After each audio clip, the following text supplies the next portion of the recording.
Welcome to The Bucket List, a series where I put everything I want to do before I die into this bucket and I pick it at random. Hopefully we get something good today. It's freaking over! Can I even do this? Before this video begins, I have to explain my tragic backstory. When I was much younger than now, I wanted to prove my way in the world by moving to the great city of Chicago. My friend had a spot available, and I took it. Unfortunately, this would become the beginning of 4 months of absolute hell. The first week moving in, I started feeling itchy. It was very odd, but I brushed it off. It was a garden apartment, after all. Maybe my allergies were getting to me, you know, being close to bushes. Until I put my hand on my pillow to lie down, and something jumped. I paused. Maybe it was just dust? I did it again. The thing jumped. No.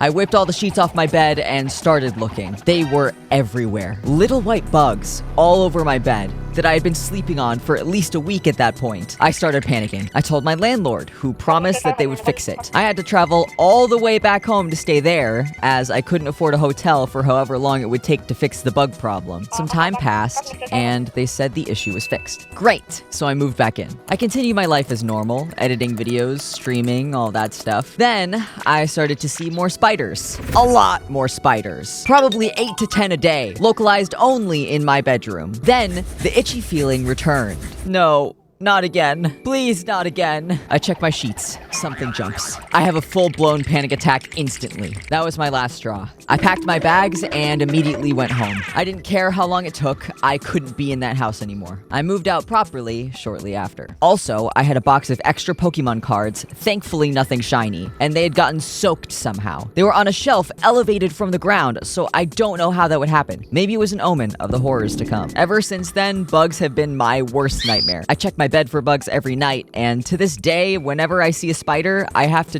get someone else to grab it for me. But I'm an adult now, and bugs have tortured me for long enough. I'm determined to be able to get that spider in a cup and put it outside without fear. Let's begin, shall we? The first step was researching where in the world I would be able to conquer this fear of bugs. Surely there's no place in the world with a concentrated amount of bugs that would make me get up close and personal with them, right? Huh, well, would you look at that? And thus, the journey began. This is the Audubon Aquarium and Insectarium. It is in New Orleans, Louisiana. Yes, they are connected. So, as a bit of preparation, we'll go to the aquarium first. It was fine at first, but I was immediately greeted by angry Agatha, who stared me down from behind the tank and made me jump from fear. Oh, hey, look, a crawfish. Those count as bugs, right? That means we don't have to go to the insectarium, right? Right, guys? He's pushing him out of there on the other side. Evicted.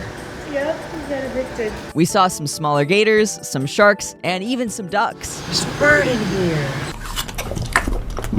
I felt quite a kinship with the ducks, almost as if they understood me on a personal level. Or maybe I just really like ducks. The next section was the stingrays! You could pet them, but I didn't want to touch the water, so I simply stared at them in childlike wonder. I want to get a stingray plushie someday. They are the puppies of the fish. My favorite section was next. They had a room dedicated to the Amazon rainforest, with trees, tree houses, waterfalls, and native plants. The amount of animals that existed in this space was crazy. All the birds could free fly, so we had to watch our heads to make sure we didn't get pooped on. Other than the birds, there were a ton of fish and even poisonous dart frogs. I could have honestly spent hours in there. This was true serenity. Alas, we had to continue onwards. The next section was dedicated to Aztec-style tanks of fish from South America. I tried to get a picture in the fish tunnel, but I just looked like I had to pee, so there went that idea. Oh, and one little tidbit I really appreciated. Throughout the aquarium, whenever there was loud music or noises, they had these signs letting you know ahead of time, in case you get overstimulated. Thanks, guys! The last part was a giant tank with all their big fish and big sharks. Wow, they're big.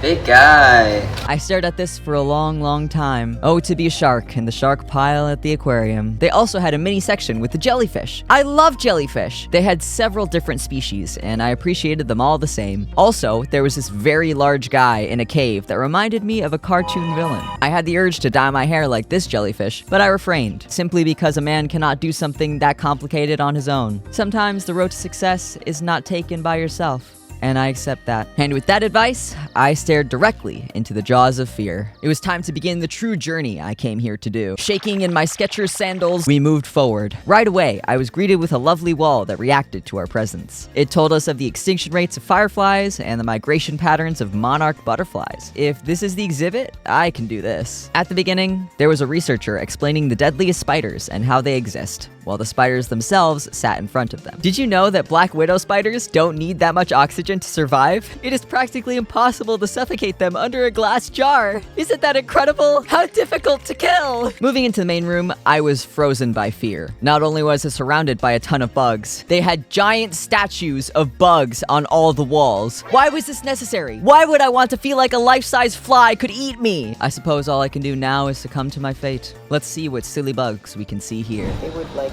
hit against each other and like fall on my bed while I was sleeping. That's why I had to sleep with a netting around my bed. You're not helping my anxiety. As we moved to the next room, the bugs on the walls continued. I even saw... Aha! Crustaceans do count as bugs! We could have just stopped in the aquarium! The bugs started to get scarier as we moved forward, though.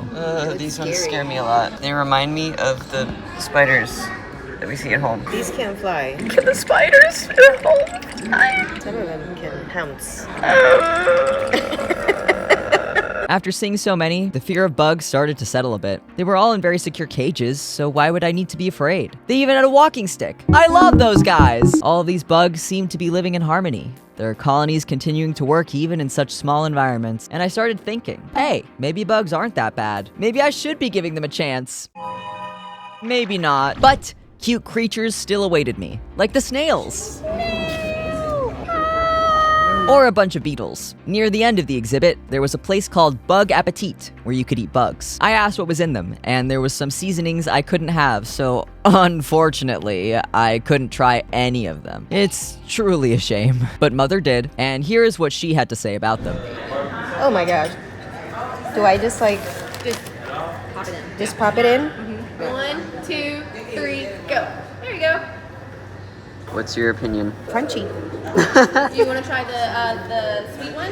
No, good. The finale of this excursion was the butterfly room. They had a wall of the cocoons of soon-to-be butterflies on the opposite wall, some of which were butterflies in their beginning stages of sentience. What a beauty life is. Then, we entered the room. I was starting to get that crawly feeling I get around bugs in this room. It felt like they were on me 24/7, even though none of them had touched me. But I took a deep breath and simply focused on how beautiful they were. There were so many different colors, so many sizes, so many different patterns of butterfly to see. It felt like a fairy tale. I felt like I was in Barbie Fairytopia or something. Mother was taking a photo, and a butterfly landed on her phone, inches away from me, before flying directly into my face. So I decided it was time to go. I had a good time, surprisingly. I learned a lot about a ton of different bugs. Would I go again?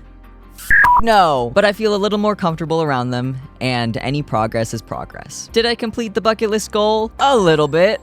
There's still some time to go, and no progress is ever linear, but I hope one day I'll be able to get that spider out of my house under that cup. Thanks for watching. Important links are in the description if you feel like checking out where I exist outside of YouTube. Check out my music on streaming platforms at mockspade if you feel like adding some new stuff to your playlists, and as always, you are loved, wanted, and appreciated. I will see you in the next video. Bye!